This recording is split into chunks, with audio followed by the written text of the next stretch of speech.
이 시간에 수요 오전 여성 예배에 또 함께 이렇게 설교 말씀을 나눌 수 있게 되어서 얼마나 감사한지 모르겠습니다. 그리고 영상으로 함께 각자의 처소에서 예배드리고 있는 우리 귀한 여성들에게 하나님의 은혜와 평강이 넘치기를 원합니다. 오늘 이제 믿음의 힘이 주제라고 이제 장미숙 목사님께 제가 부탁을 받고 말씀을 준비하면서 한번 어떤 본문이 좋을까를 한번 묵상해보고 또 생각해보는 시간을 가졌습니다. 그러면서 예전에 이제 사역할 때 어떤 이제 목사님이 생각이 났어요. 수지에서 이렇게 한 30여 년 동안 목회를 하셨던 귀한 목사님이신데 굉장히 엘리트죠. S대 출신이시고 또 굉장히 머리가 뛰어나셔서 이렇게 학원 사업을 크게 해서 큰 돈을 또 비즈니스적으로도 성공했던 분이셨어요.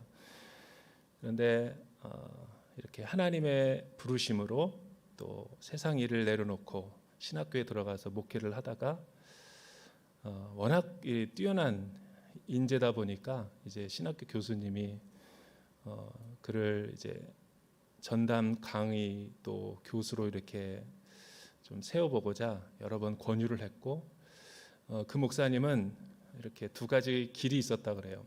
교수로 계속 갈 것인지 아니면 계속 꿈과 하나님의 부르심은 이렇게 교회를 개척하라라는 마음을 주셔서 결국 기도하다가 아내와 함께 수지에 교회를 개척하게 되었어요.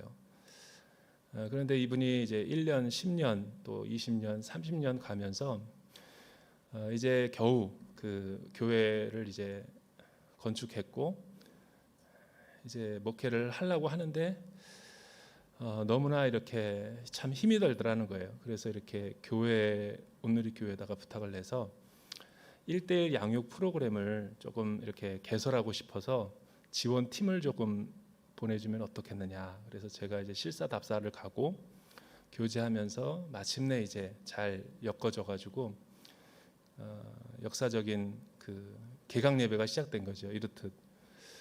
네, 시작됐는데 이제 담임 목사님의 소감을 발표하는 시간에 눈물을 막 펑펑 흘리는 거예요.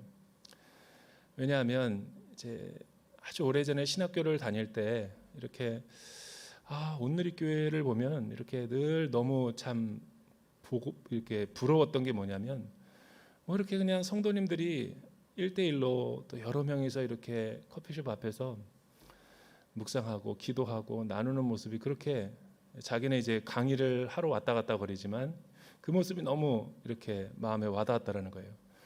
그래서 자기도 언젠가 교회를 개척할 땐 반드시 그와 같은 모델로 평신도를 양육하는 그런 이렇게 교회 모델을 이제 갖고자 기도를 했었다라는 거예요. 근데 막상 준비가 안 되고 부르심을 따라 바로 교회를 개척하고 막 정신없이 목회 스케줄이 돌아가니까 10년, 20년 후딱 가버리고 이제 벌써 나이가 벌써 많이 드시고 그럼에도 불구하고 이제 여러 안 해본 프로그램들 뭐 양육 같은 것들 없이 많은 거를 해봤대요. 왜냐하면 그분의 이렇게 종사했던 것이 교육이기 때문에 양육에 굉장히 탁월한 은사가 있어서 양육 교재도 막 만드시고 그런데 정작 이렇게 교인들은 서로 많이 모이지가 않더라는 거죠. 그래서 왜 그분이 눈물을 흘렸냐면 참 이거를 내가 개척하면서부터 했어야 되는데 왜냐하면 그것이 신앙의 뼈대고 체계적인 양육의 어떤 틀거리고 그리고 복음의 기초이기 때문에 이런 것이 결국은 잘 터가 닦여야지만이 교회가 세워질 수 있는데 많은 사람들은 교회에 왔지만 많은 사람들이 또 떠나버렸다는 거예요. 그래서 이 감정에 복받쳐가지고 우시는 거예요. 그래서 이 1:1 그 동반자 과정을 가장 먼저 이렇게 신청했던 분이 사모님과 목사님이세요. 그리고 거의 임직자들은 다 의무적으로 다시 이제 기경해서 바꾸는 작업을 하기 위해서 그렇게 했다라는 거예요. 제가 여기서 여러분들에게 나누고자 하는 포인트는 하나예요. 우리가 이 코로나라는 한 번도 경험해 보지 못한 1년의 시간들을 되돌아보면서 이런 시간을, 고통의 시간을 영적인 교훈과 메시지 없이 그냥 흘려버리고 낭비해버린다면 우리는 전혀 새로운 미래에 준비가 되어 있지 못한 신앙인이 될 거라는 거예요. 하나님은 이 고난의 시간, 또 고통의 시간을 통해서 반드시 저와 여러분들에게 들려주시고자 하는 하나님의 음성이 있는 거예요. 그건 뭐냐면 내가 과연 무엇을 믿고 있단 말인가 라는 근본적인 질문을 우리가 해볼 필요가 있고,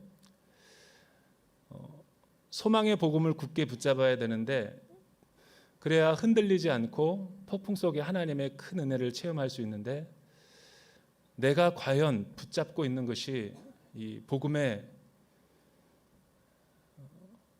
이 진리의 말씀인지, 아니면 내가 믿고 싶은 대로, 내가 신앙생활 하고 싶은 대로 나아가는 나의 취향인과 어떤 기호인지, 그를 말씀을 준비하다가 보니까 묻지 않을 수가 없게 된 거예요.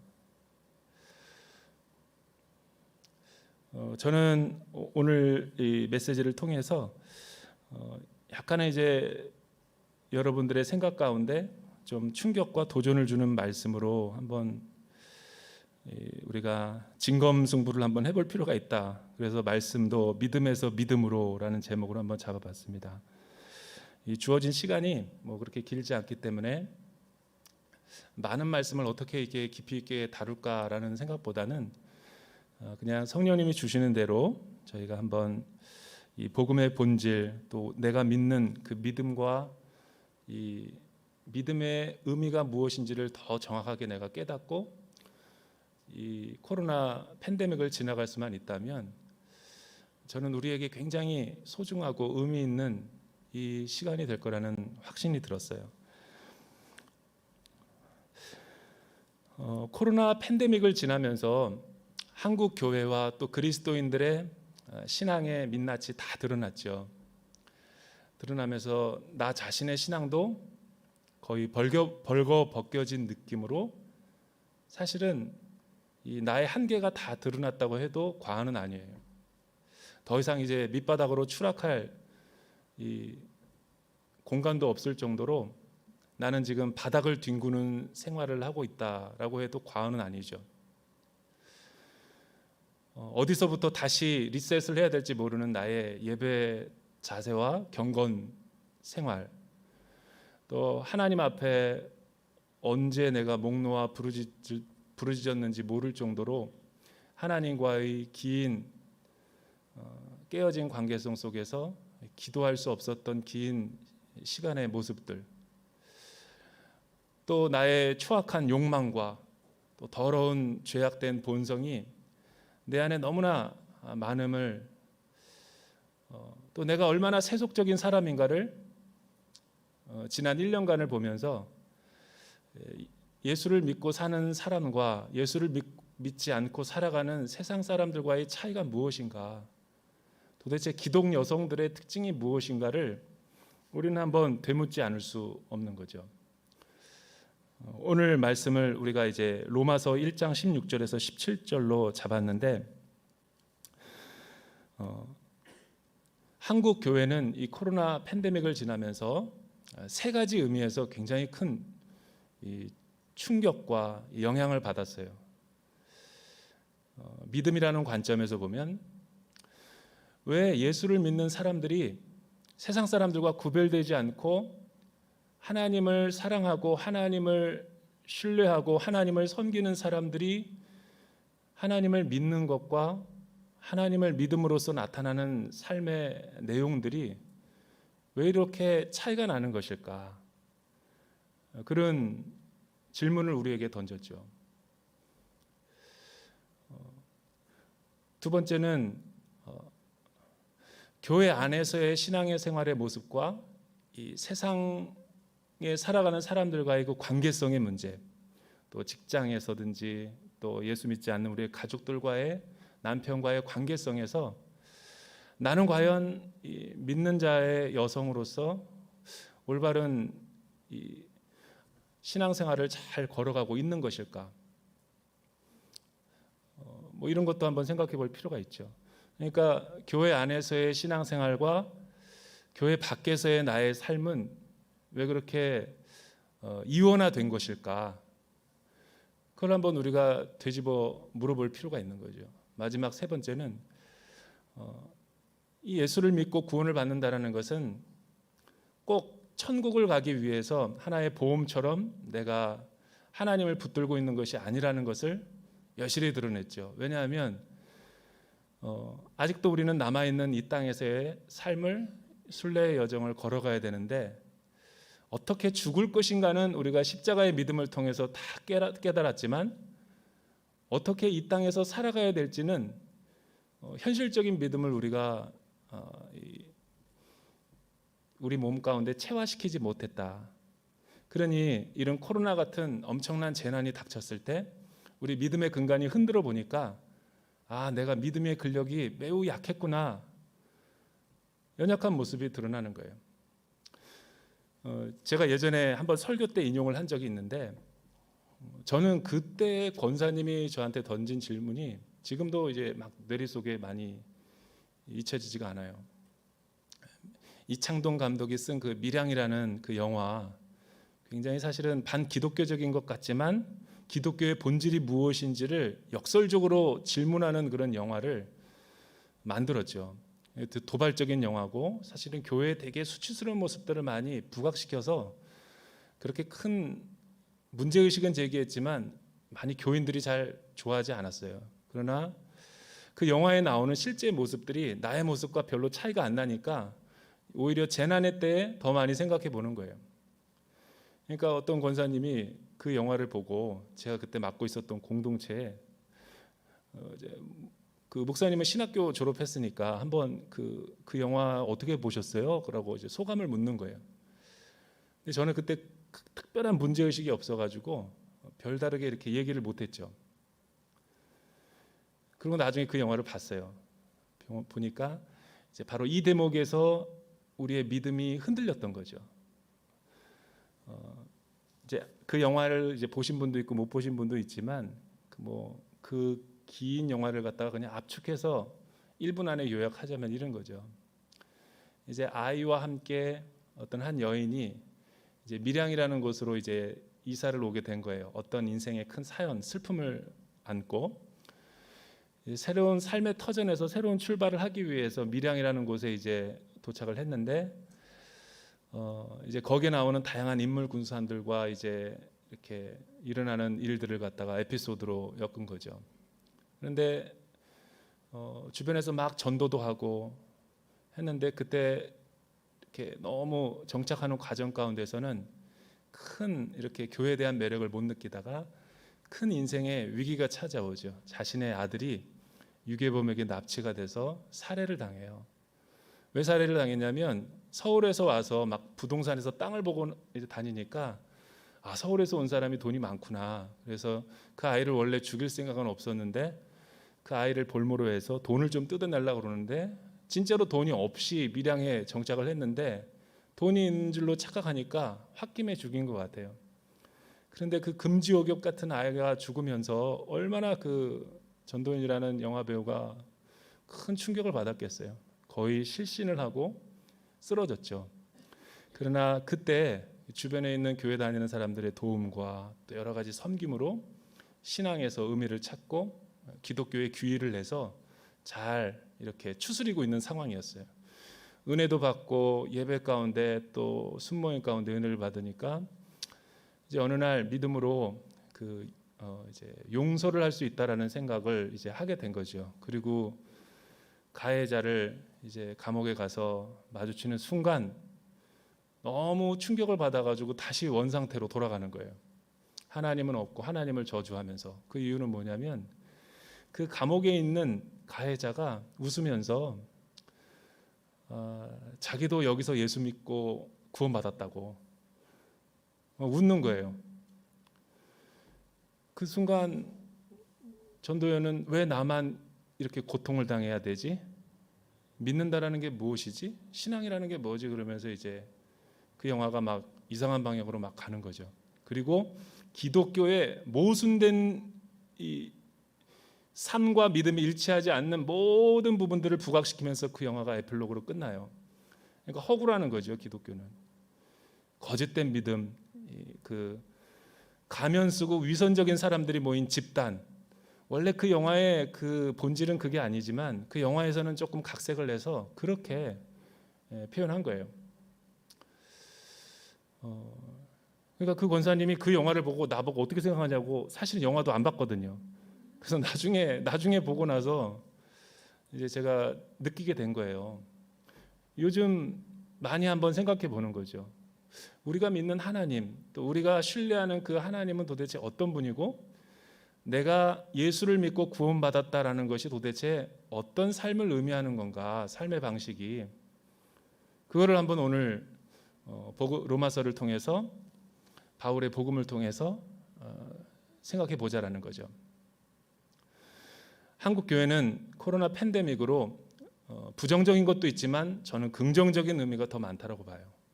어떤 의미에서 세 가지 의미를 다시 한번 되물을 수 있게 했다는 측면에서, 첫째는 재난이 오면 나의 민낯이 들어가기 때문에 나의 본래의 모습을 볼 수 있는 거예요. 내가 얼마나 믿는다고 하면서도 삶이 불일치 않는가를 보았던 것이고, 왜 기독교와 그리스도인들이 방역 수칙 외에도 많은 것들에 의해서 경계를 받고 의심을 받고 진정성을 얻지 못하는 것일까? 저는 코로나 자체보다 그런 사회적인 현상들이 더 우리가 주목해 볼 필요가 있다고 봅니다. 얼마나 믿음의 삶이 제대로 믿지 못했으면 세상 사람들에서도 인정을 못 받는, 교회 안에서는 굉장히 거룩한 척하고 신령한 척하고 믿음이 좋은 척하면서 일상생활로 돌아가서는 거의 복음이 아니라 율법주의로 회귀하면서 어떤 반기독교적인 행동을 하고 있는 거죠. 그러니까 십자가를 통해서 구원을 받았지만 일상의 삶은 굉장히 그 율법주의적인 신앙생활을 하는 모습. 왜 그럴까? 세 번째는 우리의 그 종말론에 좀 문제가 있어요.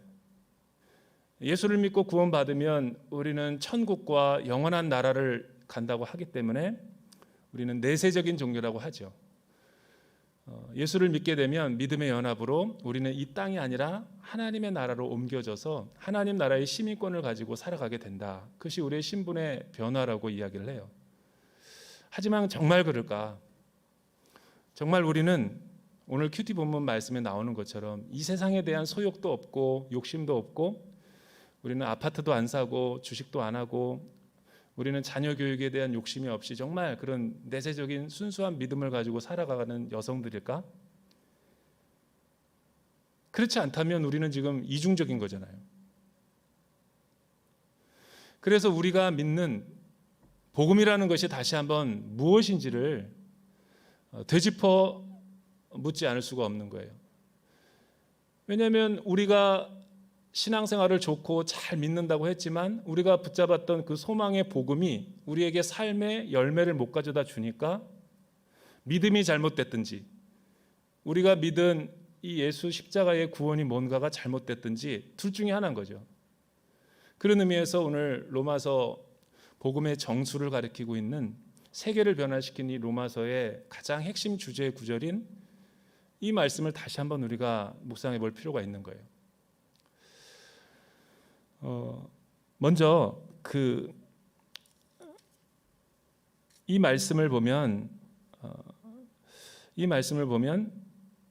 제가 앞에서 문제 제기를 했던 것을 비추어서 결론부터 얘기하자면, 우리의 믿음이 뭔가가 믿고 있는 내용이 복음을 온전히 담아내지 못하고 있다라는 결론에 제가 도달된 거예요. 복음이라는 것은 기쁨의 소식인 거예요. 기쁨의 소식, 평화의 소식. 그런데 유앙겔리온이라고 하는 이 복음이라는 것이 왜 기쁨의 소식이 되는 것인가? 그런데 우리는 이 복음을 이 타락한 중세 그 가톨릭 교회를 갱신하고자 개혁하고자 마틴 루터가 기성 교회와 싸우기 위해서 들고 나온 중심의 성경 구절이 바로 이 로마서 1장 16절에서 17절 말씀을 통해서 복음의 위대함을 재발견한 거죠. 그러니까 이 말씀을 기치로 해서 세계의 문명사적인 변화를 가져온 거예요. 어떤 율법의 의로 우리가 구원을 받는 게 아니라 가톨릭이 행하고 있는 그런 선행과 면죄부와 타락한 여러 가지 중세의 나쁜 제도들을 통해서 프로그램을 통해서 우리가 구원을 받는 게 아니라 우리의 구원은 은혜로 값없이 오직 믿음으로 말미암아 우리는 구원을 얻게 되는 것이다. 그 핵심이 뭐냐면 갈보리 언덕에서 예수 그리스도께서 십자가에 죽으신 그 죽으심의 사건, 나를 대신해서 나를 위해서 나의 죄를 위해서 죽으신 십자가만 믿기만 하면, 붙잡기만 하면 우리는 사망에서 생명으로 이 땅에서 영원한 하나님의 나라로 옮겨지게 된다라는 교리가 소위 말하면 십자가와 속죄 교리죠. 루터는 이거를 통해서 개신교를 재건한 거죠. 왜냐하면 그것이 성경의 말씀이고 핵심이기 때문에.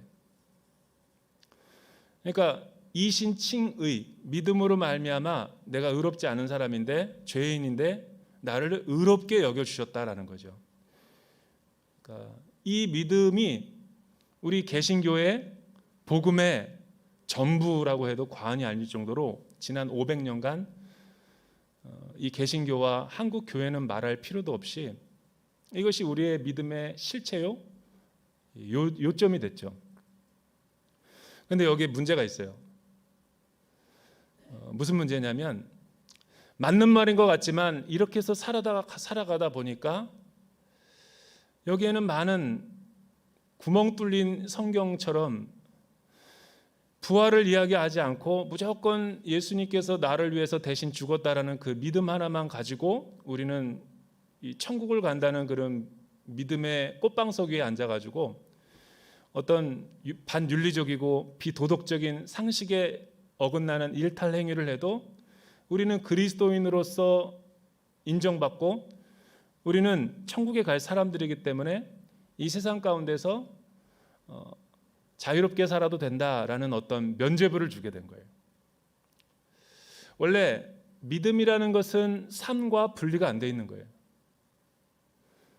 그런데 우리는 특히 개신교는 굉장히 이 믿음을 강조하다 보니까 상대적으로 행위가 치명적인 약점을 드러냈다라고 하지 않을 수가 없게 된 거죠. 그걸 어떻게 보면 알 수 있냐면 매 주일날마다 우리가 코로나 이전에 모이고 예배드리고 교회 안에서의 우리의 모습과 이 세상 가운데 살아가는 나의 모습은 두 주인을 모시고 섬기고 있는 것 같은 그런 모습들이 사실은 공존했었잖아요. 이 싸움은 아직도 계속되고 있어요. 기독교 세계관의 문제인 거예요. 예를 들면 교회는 정치를 내서는 안 된다. 교회는 돈을 벌어서는 안 된다라고 하면서도 우리는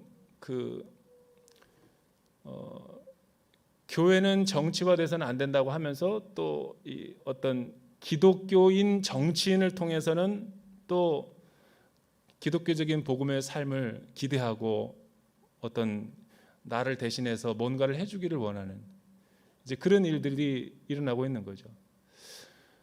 또 하나는 뭐냐면 자꾸만 이 하나님의 나라, 이 복음을 갖다가 천국에 이 내세적으로 가는 거, 내 장례식 이후에 가는 그런 어떤 처소로 우리가 생각을 하기 때문에 자꾸만 우리는 이 땅 가운데서 어떻게 살아가야 되는지 구체적으로 이야기하지도 않고 고민하지도 않고 치열하게 살아가지도 않는 이원화된 외딴섬처럼 고립되어 있는 듯한 이제 그런 느낌으로 살아가는 경우가 많이 있는 거죠. 그러니까 성도님들도 많이 혼란스러운 거예요. 그래서 사실은 바울이 여기서 이야기한 이 기쁨의 소식, 이 당시 바울의 당시에서 기쁨이라는 것은 오직 하나였어요. 로마가 전 세계를 정복했기 때문에 로마 황제의 왕의 즉위식이 기쁨의 소식이 될 수 있는 거죠.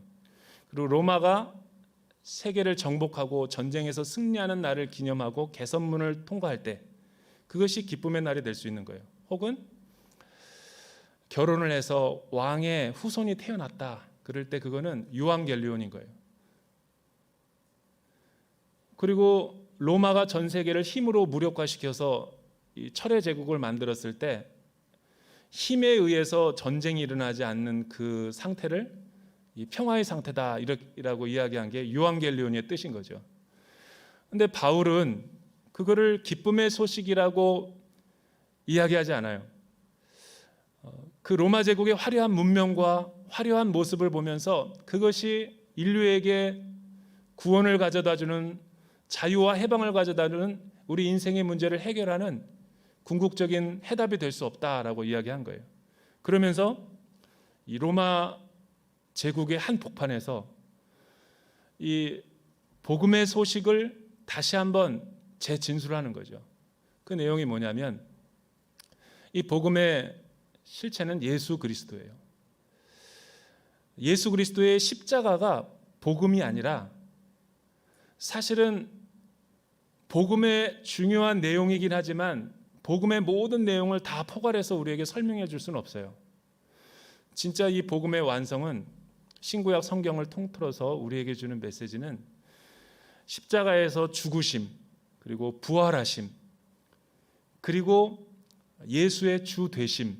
주되심이라는 것은 예수님이 우리가 믿은 다음에 문 밖에서 두드리노니 내가 마음의 문을 열어서 그분을 내 삶의 주인으로 모시고 그분의 통치를 받게 되면 죽어서뿐만 아니라 이 땅에서도 또 시간과 공간을 초월해서 그분의 통치와 다스림을 받기 때문에 내 안에 기쁨의 회복이 일어난다라는 것이 복음의 실제적인 내용이죠.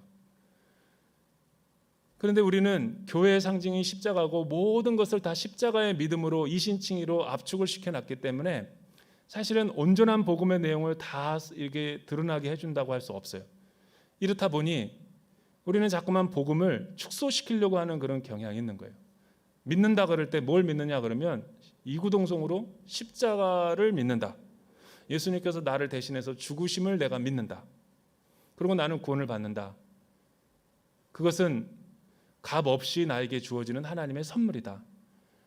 이렇게만 믿으니까 믿은 것은 좋은데 그 이후에 우리의 삶이 온전히 하나님의 주되심을 인정하고 있느냐는 별개의 문제가 된다는 거예요. 그로 인해서 우리의 삶을 보면 사실은 완전히 하나가 되어 있지 못하다라는 느낌을 저부터도 좀 갖게 돼요. 그래서 오늘 제가 여러분들에게 조금 나눠드리고자 하는 그 어떤 영적인 제안은 과연 십자가의 복음만이 복음의 전부인가라고 성경이 이야기를 하고 있는가? 그렇지 않아요. 바울이 여기서 복음이라는 단어를 쓸 때는 절대로 이 로마서에서 처음으로 그 용어를 쓰는 것이 아니에요. 이거는 이사야에서 52장과 또 40장에서 바울이 차용해서 여기서 인용해서 쓰고 있는 거죠. 그래서 우리는 이사야서를 한번 가봐야 돼요. 자막을 한번 띄워주시면 그 이사야서 52장 7절 말씀을 한번 큰 소리로 읽어보죠. 시작. 소식을 전하며 평화를 공표하며 복된 소식을 가져오며 구원을 공표하며 시온을 향하여 이르기를 내 하나님이 통치하신다 하는 자의 산을 넘는 발이 어찌 그리 아름다운가. 자, 이 말씀을 보면 잠깐 띄워줘야죠. 바로 또 이 말씀을 보면 내 하나님이 통치하신다. 그리고 산을 넘는 자의 발길이 어찌 그리 아름다운가. 이거 로마서 15장 16장에 나오는 말이거든요. 그러니까 바울이 유대인이었기 때문에 이사야의 이 오실 메시아를 담은 이 예언의 말씀을 누구보다도 더 잘 알고 있었던 거죠. 그러니까 이 말씀을 인용해가지고 지금 복음의 설명을 하는 거예요. 또 40장 한번 봐주시죠. 같이 한번 읽어볼까요? 9절 10절 시작. 아름다운 소식을 시온에 전하는 자여 너는 높은 산에 오르라. 아름다운 소식을 예루살렘에 전하는 자여 너는 힘써 소리를 높이라. 두려워하지 말고 소리를 높여 유다의 성읍들에게 이르기를 너희 하나님을 보라. 여기서도 보면 저기 10절 한번 읽어보죠. 10절. 보라, 주 여호와께서 장차 강한 자로 임하실 것이요 친히 그의 팔로 다스릴 것이라. 바로 저거죠. 여기서도 보면 주 여호와께서 장차 강한 자로 임할 것이요 친히 그의 팔로 다스릴 것이다. 그러니까 뭐가 공통적인 거예요? 그러니까 복음이라는 것을 구약과 신약에서 어떻게 이해를 하고 있냐면 십자가의 죽으심이 아닌 거예요. 이 우리가 읽은 지금 이 본문이 이사야서 42장 9절에서 10절 또 52장 7절에 있는 말씀은 원복음이라고 그래요. 그러니까 예수 그리스도를 예언하는 구절이죠. 그러니까 왜 아름다운 소식이 되냐면 하나님께서 보내신 구원자 메시아가 우리 가운데 오시고 그분이 우리의 하나님이 되시고 우리는 그의 다스림을 받는 백성이 될 때야 비로소 우리는 하나님의 이 기쁨과 또 하나님의 자유와 영적인 해방을 맛볼 수 있다라는 것에 아름다운 소식이란 말이 쓰여지고 있는 거죠. 복음이라는 거예요. 유한겔리온. 그러니까 여기서 보면 십자가의 의미가 사실 아니에요. 십자가라는 것은 제일 강조했던 사람이 누구냐면 바울이죠. 바울의 13개의 서신이 아니면 이 십자가의 의미를 잘 드러내지 못했을 거예요. 근데 바울이 자체가 이 복음을 이해할 때 십자가만을 이해한 게 아니라 본래 루터가 너무 십자가를 강조하다 보니까 개신교가 십자가에 너무나 많은 에너지를 쏟다 보니까 온전한 복음을 다 보여주지 못한 좀 아쉬움이 있는 거죠. 심지어는 부활을 빼고도 우리는 십자가를 다 믿어. 부활의 주제에 그렇게 많은 이해를 갖고 있는 분도 없어요. 그러니까 우리가 갖고 있는 믿음이 뭔가 반쪽 찔린 거예요. 죄를 마음대로 지고 내가 하고 싶은 대로 마음대로 해도 나는 교회에 와서 신앙생활에서 개인주의적인 믿음을 가지면 나는 나 구원에는 이상이 없어. 이렇게 생각하는 거예요. 근데 그런 것이 아니라는 거예요. 그러면 예수님도 그랬는가? 그렇죠. 한번 마가복음 1장 14절 15절을 한번 보여주세요. 우리 같이 한번 읽어보죠. 14절 15절 시작. 요한이 잡힌 후 예수께서 갈릴리에 오셔서 하나님의 복음을 전파하여 이르시되 때가 찼고 하나님의 나라가 가까이 왔으니 회개하고 복음을 믿으라 하시더라. 여기서 중요한 게 그대로 두시면 예수님이 놀랍게도 갈릴리에 처음 오시고 모든 복음서에 보면 예수님께서 십자가의 순환을 지시긴 했지만 예수님이 이 땅 가운데 처음 오셔서 전한 것이 유한겔리온 복음의 소식이에요. 근데 그 복음의 소식이 십자가가 아니에요. 뭐예요? 하나님의 나라. 하나님의 나라를 다른 말로 하면 하나님의 다스림, 하나님의 통치가 임하는 곳. 이거를 예수님은 이렇게 복음을 때가 찼고 하나님의 나라가 가까이 왔으니 돌이키고 회개하고 복음을 믿으라 한 것이 예수님이 가져온 해방과 자유의 기쁨의 소식인데 바울은 이거를 로마서나 나머지 바울 서신에서 뭐라고 이야기하냐면 십자가의 복음이다라고 이야기를 하는 거예요. 이 로마서가 사실은 십자가를 설명하기 위해서 이렇게 긴 논문 형식으로 쓰여진 거죠. 위대한 복음임에는 틀림이 없지만 여러분 십자가의 복음이 하나님의 나라를 다 포괄할 수 있을까라는 생각을 한번 해봐요. 불가능합니다. 왜냐하면 십자가는 나의 죄를 용서하기 위한 하나의 속죄교리고 지식이지. 그러니까 우리는 이거를 머리로 믿는 거예요. 지식으로 믿는 거예요. 무엇을 믿는가라고 할 때 분명히 십자가가 중요한 교리이고 지식이고 교리인 것은 분명하지만 그거는 붙들어야 될 거지만 사도행전이나 다른 모든 복음서에 연결해서 보면 십자가 세 가지 요소가 믿음의 대상인데 십자가의 속죄, 그 다음에 부활의 능력, 그 다음에 예수의 주되심. 예수의 주되심은 보혜사 성령으로 인해서 하나님이 임재하는 곳마다 또 예수 그리스도를 주로 고백하는 그 시간과 장소를 떠나서 어디든지 하나님의 나라가 우리를 지배하고 통치하고 다스리게 된다는 거예요. 즉 가정에서뿐만 아니라 사무실에서뿐만 아니라 부엌에서뿐만이 아니라 이민을 간 그곳에서뿐만 아니라 타국에서뿐만 아니라 교회 안에서와 우리의 에브리데이 에브리타임의 모든 시간과 일상이 하나님의 주되심을 인정하는 곳이 구원을 받는 대상이 될 수 있는다는 거죠. 자, 이렇게 보면 완전히 다르죠. 차원이. 뭐가 달라요? 교회 안과 밖이 경계가 없어지는 거죠. 제일 코로나를 지나면서 우리가 당혹스러웠던 게 뭐냐면 이 본당에서 예배를 못 드린다고 하니까 우리가 너무나 힘든 고통의 시간들을, 그리고 또 제가 말했잖아요. 십자가만 믿으면 삶이 뒤따르지 않기 때문에, 믿음만 강조하기 때문에, 교리만 강조하기 때문에, 지식만 강조하기 때문에 다시 복음으로 회개하는 게 아니라 율법주의로 돌아가요. 예배당을 1년 동안 마음대로 우리가 신앙생활을 못하니까 이제 또 자유분방해져 가지고 스마트폰이나 컴퓨터를 통해서 줌을 통해서 예배드리는데 얼마나 자유주의자가 됐는지, 교회 안에서는 그렇게 안 할 거를 우리는 이제 또 내 마음대로 신앙생활을 하게 되는 그런 모습이 되는 거예요. 자, 그것만 봐도 우리가 얼마나 사실은 이중적인 그런 생활을 하고 있는지를 단적인 예로 보여줄 수 있는 거죠. 그러면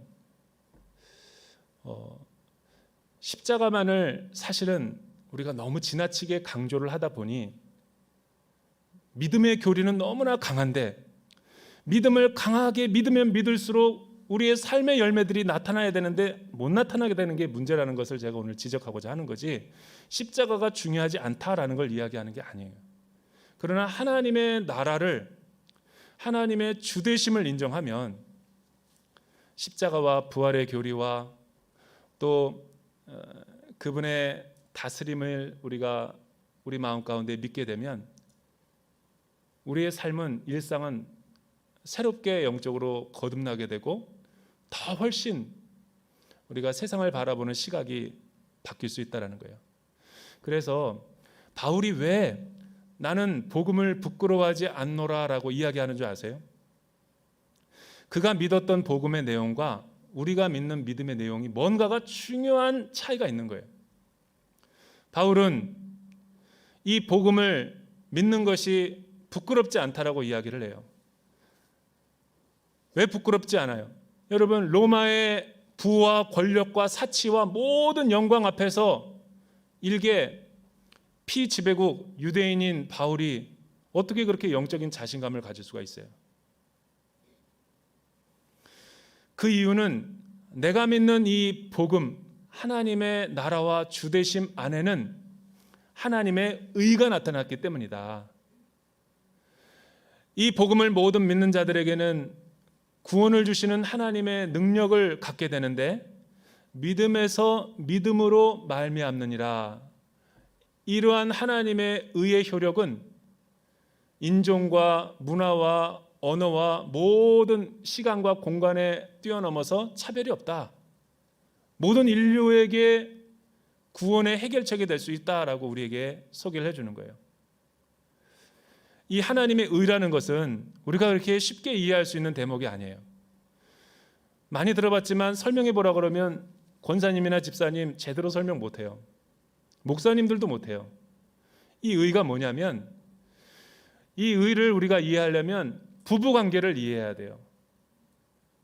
왜냐하면 바울이 이 의라는 용어를 썼을 때는 언약의 틀 안에서 이 복음을 설명하고자 하나님의 의라는 개념을 도입했기 때문에 그런 거죠.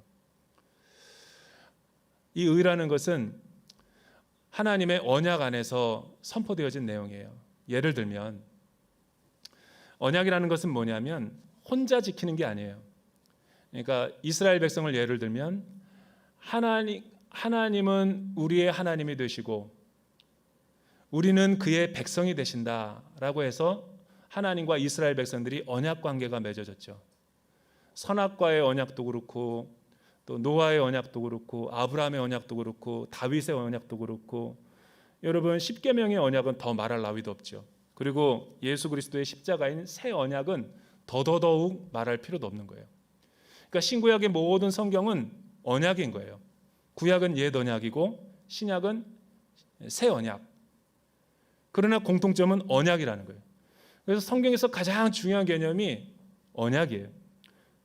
언약을 이해 못하면 사실은 이러한 믿음의 우리가 내용을 이해할 수가 없죠. 의라는 것은 지식이 아니에요. 십자가의 지식이 의가 아닌 거죠. 의라는 것은 두 쌍방 간에 계약자들 간에 이 언약을 잘 지킬 때 서로가 가지는 어떤 유익함을 의라고 말하는 거예요. 예를 들면 강한 하나님이 이스라엘의 하나님이 되어주시고 이스라엘은 하나님의 백성이 되면 이스라엘은 하나님의 보호하심을 받게 되고 또 하나님은 이스라엘 백성들로 하여금 영광을 받게 되는 거예요. 그러니까 이 의는 하나님과 이스라엘 백성들 간의 올바른 관계성이라고 할 수 있는 거죠. 근데 이스라엘 백성들이 언약을 지켰어요? 호세아서를 보면 안 지켰죠. 여러분 예수님이 오실 때까지 안 지켰어요. 두 사람 중에 어느 한 방향이 그걸 언약을 깨트려 버리고 파기시켜 버린 거죠. 그런데 중요한 것은 하나님이 그 언약을 깨트렸어요? 우리 인류처럼? 바울이 이걸 말하고 싶은 거예요. 여러분 결혼 관계도 똑같아요. 남편과 아내가 있는데 결혼의 언약을 사랑을 잘 지켜야지만 서로가 행복할 수 있고 유익을 누릴 수 있는 거예요. 둘 중에 하나의 배우자가 부정을 저질렀거나 비도덕적인 행위를 해서 이 사랑에 금이 가게 되면 파혼인 거죠. 언약의 위기가 오는 거예요. 하나님도 이 위기를 가지고 있었어요. 하지만 우리가 이사야서와 그 복음서를 통해서 알게 된 것은 이스라엘은 자신의 언약을 깨트려 버렸지만 하나님도 깨트려 버려야 되는데 긍휼과 자비가 많으신 하나님이 안 깨트렸다라는 거예요.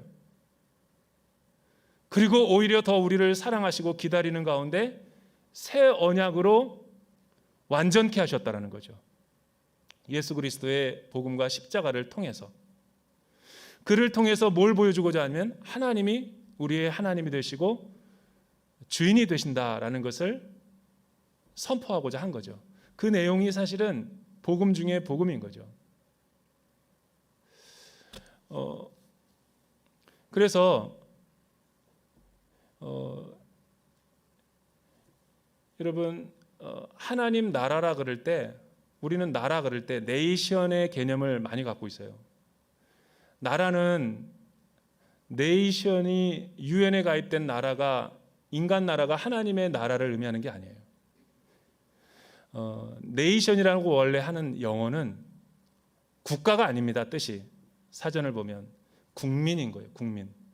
국민이 투표를 통해서 통치자를 뽑는 게 민주주의고 이 세상 나라의 방법이죠. 국가는 스테이트라는 단어를 써요. 유나이티드 스테이트. 그러나 하나님의 나라는 킹덤이에요. 킹덤. 왕 자체가 모든 통치와 다스림을 갖는 이 통치의 범위와 능력을 말하는 거죠. 하나님이 우리의 주인이 되시고 우리가 그분의 백성이 되면 하나님은 우리를 왕으로 임하시고 다스리셔서 우리가 가장 행복과 하나님 안에서 보호를 받을 수 있는 이 하나님의 화평의 복음을 우리에게 주신다라는 것이 메시지죠. 따라서 믿음의 정의를 한번 제가 내려볼게요. 오늘 말씀에 가면 왜 하박국 2장 4절에 있는 말씀을 바울이 인용하면서 이 통치를 받으려면 왜 믿음으로만 해야 되는가? 근데 그 믿음이 두 가지죠. 믿음에서 믿음에 이르게 하나니 오직 의인은 믿음으로 말미암아 살리라 함과 같다 함과 같으니라 알 듯 모를 듯 하면서 이 앞에 믿음은 칭의와 뒤에 믿음은 성화, 이렇게 해석하는 게 우리 개신교의 해석이에요. 그러나 최근에 하나님의 나라의 복음의 관점에서는 그것이 부족하다라고 이야기하는 거예요. 언약의 틀에서 보면 이 앞에 믿음은 하나님의 믿음이라는 것은 피스티스는 신실함인 거예요. 신실함. 언약의 관계에서 신실한 상태. 신실하다는 것은 뭐예요? 충성되고 헌신되고 잘 그 언약을 지키고 있는 최상의 상태를 신실하다라고 그러는 거예요. 그래서 이 말씀도 로마서의 영어 성경도 보면 faith를, 신실하다를 faithful이라고 번역을 했어요. 맞죠? 부부관계에서 남편이 아내에게 정말 사랑하고 헌신을 다하는 거예요. 그게 하나님의 의인 거예요. 부인도 마찬가지죠. 그 남편이 이렇게 지극정성으로 하는데 가사일과 자녀 육아를 게을리할 아내가 어디 있어요? 최선을 다해서 남편을 서브하고 최선을 다해서 그 사랑의 공동체를 만들어가는 거죠. 자, 그러니까 복음이라는 건 뭐냐면 믿음의 교리와 지식과 십자가만을 믿고 나는 구원받았다, 나는 이제 내 구원은 취소되지 않는다 라고 자유방임주의로 살아가는 것이 아니라 믿음과 동시에 순종과 함께 하나님의 주되심이 내 삶 가운데 임하여서 나의 모든 생각하고 안고 일어서고 정치와 경제와 사회와 문화와 하나님을 믿는 모든 사람들이 하는 것마다 하나님의 주되심과 영광이 나타나는 영역을 하나님의 통치라고 그러는 거예요. 앞에 믿음은 우리가 죄인이어서 하나님도 신실함을 파기해야 됨에도 불구하고 길이 참으신 중에 우리를 불쌍히 여기셔서 우리를 구원하시기 위해서 하나님이 끝까지 자신의 신실함을 그리스도의 십자가를 통해 보여주셨다는 거예요. 그러면 이 사랑의 프로포즈를 받은 다음에 우리가 해야 될 액션은 뭐예요? 우리도 믿음으로 하나님이 행하신 놀라운 일들을 기쁨으로 받으면서 십자가만 믿고 끝나는 게 아니라 삶으로 그 하나님의 의와 영광이 나타날 수 있도록 매 순간순간마다 주님과 함께 살아가야 되는 거죠.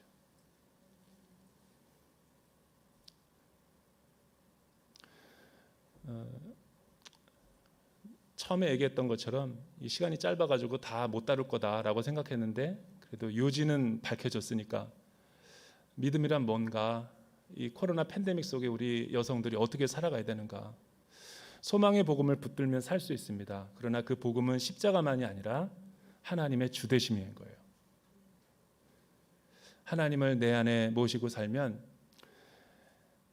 여러분, 이 세상이 안전해서 내 삶이 요동하지 않는 것이 아니에요.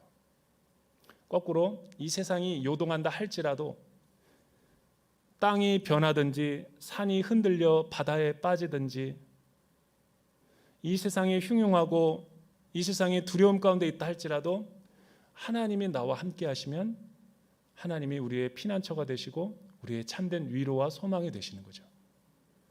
사실은 이 코로나는 그래서 두 가지가 가능한 거예요. 어떤 사람은 코로나 때문에 하나님을 시험하는 사람이 있다가 시험에 들어서 신앙에서 떨어지는 사람이 있고, 어떤 사람은 처음에는 시험을 당했다가 하나님을 더 신뢰하게 돼서 그 피난처 안으로 들어가는 사람이 있는 거예요. 나는 여러분들이 후자가 되기를 주님의 이름으로 축원합니다.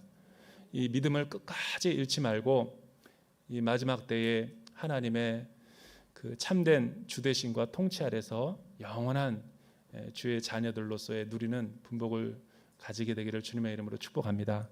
기도하겠습니다. 사랑하는 주님, 우리가 이 코로나 팬데믹은 하나님께서 하나님의 백성들에게 주신 영적인 레슨이라고 생각합니다.